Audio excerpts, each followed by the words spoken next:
Hey everyone, welcome back to the channel. This is Brandon LaRoque.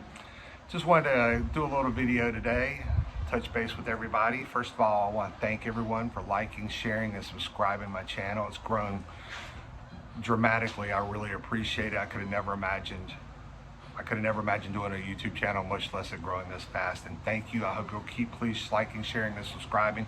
If you comment, that helps a lot also. I'd appreciate it. All these things help with the YouTube algorithm. So that helps a lot. Thank you guys. First of all, today's October 20th. It's a Monday. It's a beautiful day in Raleigh, North Carolina. Just wanted to touch base with you guys and talk to you a little bit of stuff about crypto today. Just want to talk to you guys about where this channel is what I'm planning on for this channel and where it plans on going. I want your suggestions about it also, if you wouldn't mind putting them in the comments. And trying to kind of find a little niche in this on YouTube. I mean, I'll kind of be all over the place sometimes, but I think I've got an idea of where I might go, at least from the beginning. I want to give you guys an update. I got an email from Ellie Powell. It doesn't say a whole lot, but I still want to give you guys an update. I also got an email from the Secret Service. That was interesting. I'll read you that email. And I want to tell you about some other emails I got from some people because, as I was saying, what I think maybe I'm going to go with this channel, at least for now, because it's a really big problem I'm seeing. I think maybe I'm going to try to tell stories of people that have been scammed like me, or hacked, or whatever it is, whatever you want to call it, who've lost their money in crypto. And I don't have anything against crypto. As a matter of fact, I loved it. I still love it, but I'm just scared of it, and it has to get easier. We have to make it easier for people. But I've gotten so many emails from people that are telling me, I've lost $100,000, I've lost $10,000, $5,000, $11,000, $15,000. I mean, that's all. I get at least 5 or 6 of those emails a day. First of all, you're not alone. So if you email me and you feel you're alone, you're not. I know exactly where you're coming from, and I guarantee there's many more of us out there, unfortunately. So I want you to know that first thing. I had an email from someone today, and it was a really good email. As a matter of fact, I think I should read it to you guys because it has some good information in it. I would never say the person's name. First of all, let me just let you know, if you share a story with me, if you send me an email, please put in the title something like, I was a crypto victim or something like that. So something that stands out, because I get a lot of emails a day right now. But I would never say your name. If you don't want me to tell your story, I won't tell it either. But I just thought this was interesting. It says, "Hi, Brandon. I live in Brooklyn, New York. I was also scammed out of XRP, Solana, Ethereum, and USDT last June by a company named Coinic. I never reported it because I was too embarrassed, and it was not even close to what you lost, $11,000. Anyway, I saw your video back then. I saw a video back then that Janine Piero, the DOJ, one of the DOJ people, put out about pig butchering, and she had the DOJ Criminal Division of Computer Crimes on it. His name is Matt Goletti. I'm probably butchering that name. I don't know how to attach the video she posted on YouTube. I'm not good at technology, but you can search on YouTube. Put in Janine Piero, P-I-R-R-O, I guess Justice Janine, and Matt Goletti, G-A-L-E-O-T-T-I, and pig butchering phrases, and it will pop up on your YouTube. It was a good video on crypto scams that they are pursuing. Maybe you can call Janine Piero's office with this guy's name, since the FBI has not answered you. On the video, Judge Janine Piero, was encouraging everyone to report the scams against them. Please keep your videos coming. I think, whatever, you get that point. The rest of that. I think this is great, and I listen, I get it. I understand being embarrassed. I'm embarrassed. I know I didn't do anything wrong, but I mean, I just wasn't informed enough. And I'm embarrassed for what happened to me, but we have to speak out, and I appreciate this person too. we have to report this. We have to speak out. We have to put videos out because it's going to happen to other people. I'm sure right now it's happening to somebody. I think this is way bigger than any of us have any clue about. And I mean, the numbers are massive, I have a feeling. I mean, when you start just thinking about 10,000 here, 5,000 here, 11,000 here, I mean, these are people's life savings, you know, and it's adding up. So anyway, what do you guys think? Do you guys put in the comments? Do you think I should just report? Do you think I should report on crypto stories like this of people who have been hacked or scammed or whatever? Because there's a lot of it going on, and maybe that's what I'm meant to do. Maybe that's what I'm supposed to talk about. I mean, if not, I'm interested in a lot of other things. I'm interested in gold, silver. You know, I'm interested in current events. You know, just the world in general. And you'll probably see me put some videos out like that too. But I think right now maybe I should focus on telling these stories. You know, then if you don't feel comfortable going in front of a camera, let me tell your story for you. So if you do, just send me an email. My email address is down below, and I'll put it in this video, and it's also on my YouTube channel. But please give me as much details as you can. I mean, I won't say your name. I won't give out any personal information. Just a story. The other thing is, okay, I got an email from Ellie Powell, nothing major, probably the last email I get from them. They just talked about how they looked into my case, and that my cold wallet was opened in October of 2020, and then my hot wallet was opened in December of 2021. The only thing I can figure to happen around that time, that was during the pandemic and right after it, is that I remember in sometime late 2021, I don't know if it's December or not, I bought an iPad, and that's probably when I put the wallet on my iPad, and I thought I was doing the right thing. I thought putting the seed phrase on, not on the iPad itself, but on when I did the wallet, I thought that was how it imported the wallet. I did not know that. So that's just a guess. I still don't know how they hacked it. I just want to report that. The other thing is, I got an email from Secret Service, which I had not contacted them. I contacted the FBI. So it was great that this guy from the local office sent an email. I just want to read it also. And I'm only reading this stuff not to bore you guys. I'm reading it so that in the future, people know these things and where to go look for stuff. I have one more email after this I'd like to read to people too that somebody sent me, because that's some good, or I'm not going to read the whole email, I'll just give you the key points to it. But this is from the Secret Service. Mr. LaRoque, hello, I'm with the U.S. Secret Service, and I read your report on IC3 regarding the theft of XRP from your Ellie Powell cold wallet. I'm very sorry to hear that you're going through this. Have you been able to determine anything regarding the suspect assets to the wallet, such as seed phrases, da-da-da? We know what happened with that. I've also traced the suspect's transactions based on the information in your report. Unfortunately, I do not see a likelihood of recovering any of the stolen funds. In your report, you said that this was your retirement fund, so I know how big of a blow this is. I wish I had better news. Not surprising.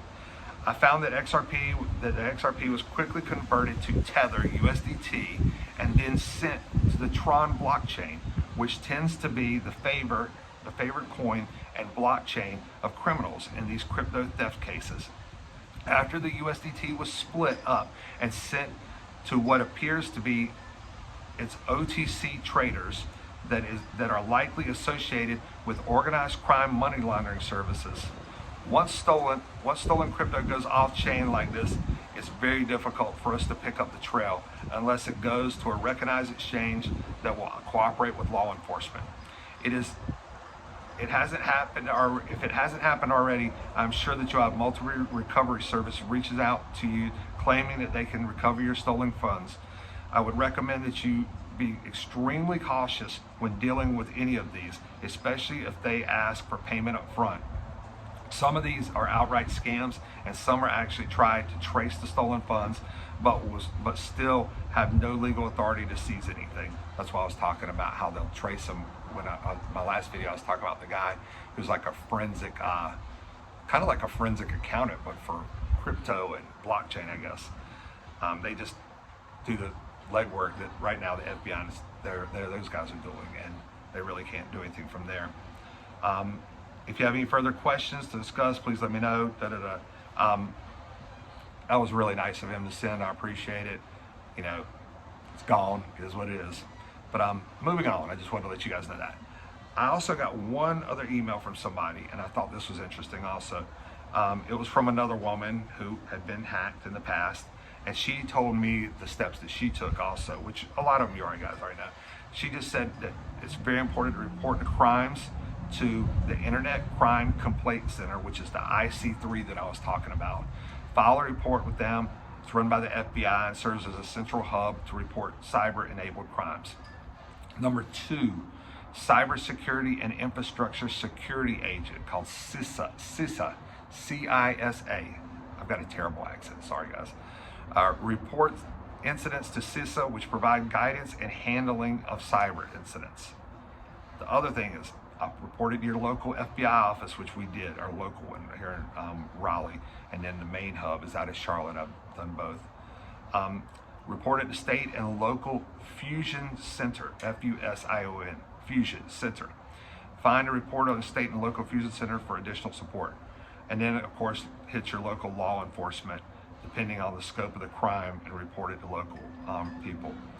I just thought that was interesting. That's a good little rundown to make it quick for people if you were ever to get anything like this happen to you. Those are 4 or 5 places that you should go ahead and hit up right away. That's it about that part. Now the part I want to talk to, we got a lot of people on here that are not in crypto. So I wanted to tell them why I got into XRP and kind of what XRP is.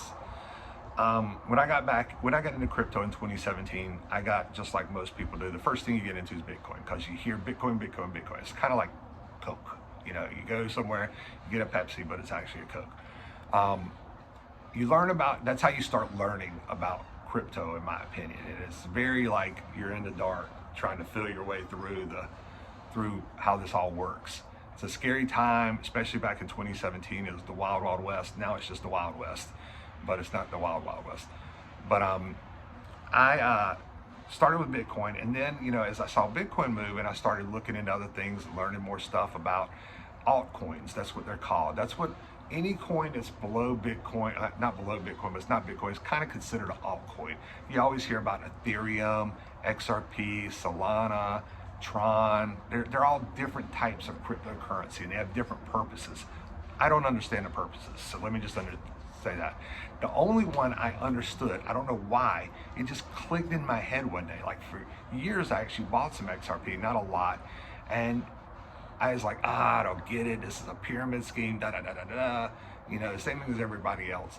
And then one day I saw a video or read something somewhere, and it clicked. It just like snapped in my head. I said, oh, that's the point of XRP. And in case you're wondering, XRP is a coin, a token, and there's a company called Ripple. They're two different things. And people sometimes like to call XRP shares. It's not shares. It's a cryptocurrency. Ripple is its own private company, and it has its own shares, which I'm invested in that also in Link2, which that's a whole nother story if you're familiar with Link2 and what happened. But XRP was meant to be built for cross-border payments. And it's supposed to be frictionless. Like, I always hear the story Brad Garlinghouse tells, and he's like, you know the easiest way to move $100,000 or $10,000 from here to London? If you were to send it through the bank, it could take 2 or 3 days, and sometimes they come back and they get completely rejected. So the quickest way to do it is right now, without XRP, is to take a suitcase full of cash and take it to London on a plane. That's ridiculous. We're in 2025. So what XRP does is it solves that problem. It's supposed to be so that you transfer, like say you have USDT, which is called Tether. It's kind of like the dollar or USDC. They're called stable coins. They're supposed to be like the dollar of the cryptocurrencies. And you transfer those into XRP. You send the XRP, your $10,000 worth of XRP, to someone in London, the person you want to pay. They immediately receive it within 3 to 5 seconds, and then they turn their XRP back into whatever they have over there, whether it be USDC, Tether, whatever currency they want, whatever stable coin. And it costs about like less than a penny or a couple of pennies. I mean, it costs nothing. So you could say, well, what about other cryptocurrencies? Do other ones do this? I'm sure there are other ones to do it. I just don't know all about those. I know that when I first bought Bitcoin, my biggest problem with Bitcoin was I bought it and then I would transfer it to my wallet, and it would cost like 40 or 50 bucks. I don't know what it is now, but it just cost like 40 or 50 bucks just to transfer it to my wallet. And it would take sometimes it would take 10 or 15 minutes. Sometimes it would take an hour and a half. I remember one time, I think it took me a day to get it. And it just depends on how clogged up the blockchain is, I think, is my understanding, because that's what the miners do. That's their job, is to solve these mathematical equations to help you move this Bitcoin. The deal with Ethereum, which is the second largest crypto, is it's supposed to handle the thing called smart contracts. And I don't understand smart contracts. If you understand it, please put a comment down below, because there's people that are going to be reading these comments and it'll explain it better to them than I can. All I know is that when I used to move Ethereum, there were these things called gas fees, and I didn't really understand how it all worked. But Ethereum was the same thing. I used to move my Ethereum, and say I wanted to move, $100 worth of Ethereum, it might cost $5 or $6 to move that Ethereum, and it would take, I don't know, 10 minutes, 5 minutes, I don't know. It took a little while. But how are you going to use that in payments? If we want to have a payment system like I owned a bar, how would I take cryptocurrency if somebody came in and wanted to pay their tab? I can't wait 45 minutes for Bitcoin. I can't wait 5 or 6 minutes for Ethereum or whatever it is. I don't even know how we would do that. But with XRP, it was instantaneous.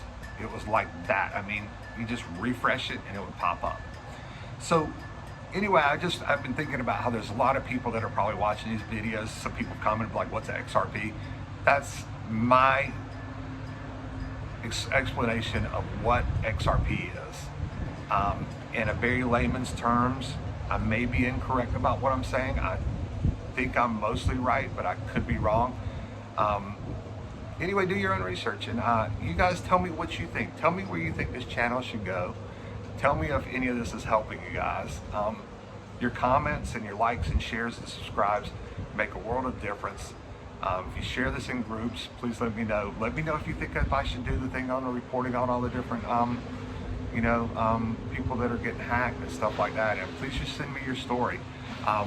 That's about it I have for today, but I do want to show you guys, look how beautiful it is out on this lake today. There's people out here jet skiing, and it's October. You see that? They're out there wakeboarding right now. What a beautiful day. You guys have a great one. Thanks. Bye.